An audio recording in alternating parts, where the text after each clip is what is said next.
శ్రీ గురుభ్యో నమః. మన సంస్కృతి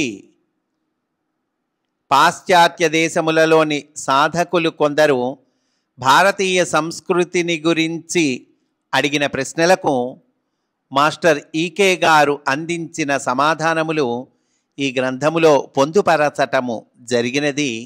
అటువంటి ఈ గ్రంథమును మనము అధ్యయనము చేస్తూ ఉన్నాము. అందులో భాగంగా ఈరోజు ప్రశ్న, మానవునికి భగవంతుని ఆవశ్యకత ఉన్నదని మీరు భావిస్తారా? అందుకు మాస్టారు అందించిన సమాధానము, ఒక దేవుడు మానవుని చేత కనుగొనబడినవాడే అని గుర్తించవలెను. మానవులు ఎంతమంది ఉన్నారో అంతమంది దేవుళ్లను గుర్తించి ఆవిష్కరించవచ్చును. అంటే ఎంతమందినైనా దేవుళ్లను గుర్తించవచ్చు, ఆవిష్కరించుకోవచ్చు. అసలు భగవంతుడు ఒక దేవుడు కాడు. మానవునికి అతని ఆవశ్యకత లేదు. అదేమిటండి? చూద్దాం, మాస్టర్ వివరణ ఇస్తారు.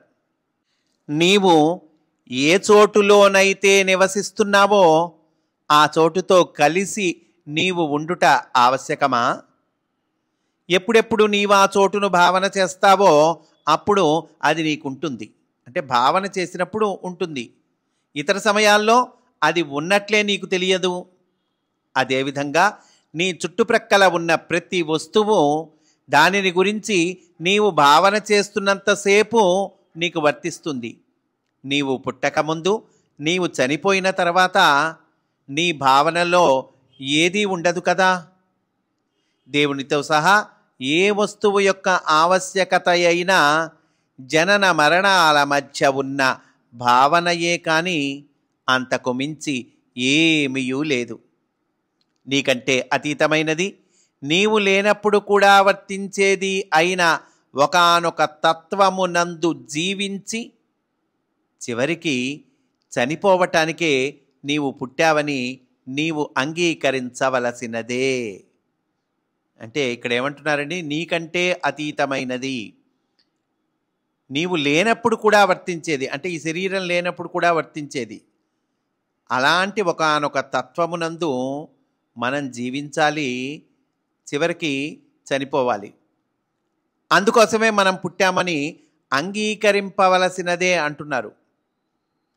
ఆ అంతర్యామి తత్వానికే భగవంతుడు అనే పేరు ఇయ్యబడింది. నీకు ఇష్టమైతే నీవు ఆ పేరును ఉపయోగించుకో, లేనిచో నీ పేరుతోనే దానిని వ్యవహరించు. అంటే అంతర్యామి తత్వము, ఆ తత్వానికి నీకు ఇష్టమైతే భగవంతుడనే పేరు పెట్టుకో, లేకపోతే నీ పేరు పెట్టుకో, ఏమైంది? లేకపోతే నీ ఇంద్రియములను మనస్సును అటువైపు ప్రసరించకుండా మూసివేయి. నీకు ఇష్టమైతేనే వెళ్ళు, లేకపోతే అటువైపు ప్రసరించకుండా మూసివేయి.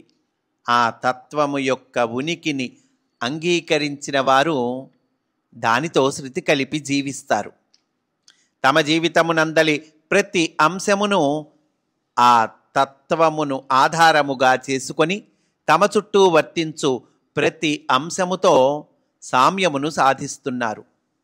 ఈ తత్వమును తెలిసియుండుట వలన వారు శాశ్వతత్వమున జీవిస్తూ తమకు ఏ సమస్యలు లేకుండా తమ జీవన విధానము ఇతరులకు పరిష్కారమునిచ్చునదిగా జీవిస్తారు. జీవితమును మధురానుభూతిగా మలచుకొనుటకు ఈ పరిష్కారములు ఎంత విలువైనవో వారికి తెలుసు కనుక దేవుని ఆవశ్యకతను వారు భావిస్తారు. దీనితో ఆనందముగా జీవించు విధానమును అభ్యసనము చేసి తద్వారా ఇతరుల జీవితములను సమస్యల వైపు నుండి పరిష్కారముల వైపునకు వారు మరల్చగలరు. భగవంతుడు నీలో అంతర్యామి అయిన నేనుగా ఉన్నాడు కానీ నిన్ను కాదనడానికి, అవుననడానికి కాదు. ఆ నేనుతో కలిసి నీవు జీవించగలుగునంత వరకు నీ ప్రజ్ఞను, అవగాహనను వికసింపచేయుటకు అతడు నీ యందు ఉన్నాడు. అంటే ఏంటండి? భగవంతుడు లోపల ఉన్న మన భగవంతుడు ఉన్నాడే, ఆయనతో కలిసి నీవు జీవించగలుగునంత వరకు ఏమవుతుంది? నీ ప్రజ్ఞను అవగాహనను వికసింపచేస్తాడు ఎవరండి? నీ యందు ఉన్నవాడు అంటున్నారండి.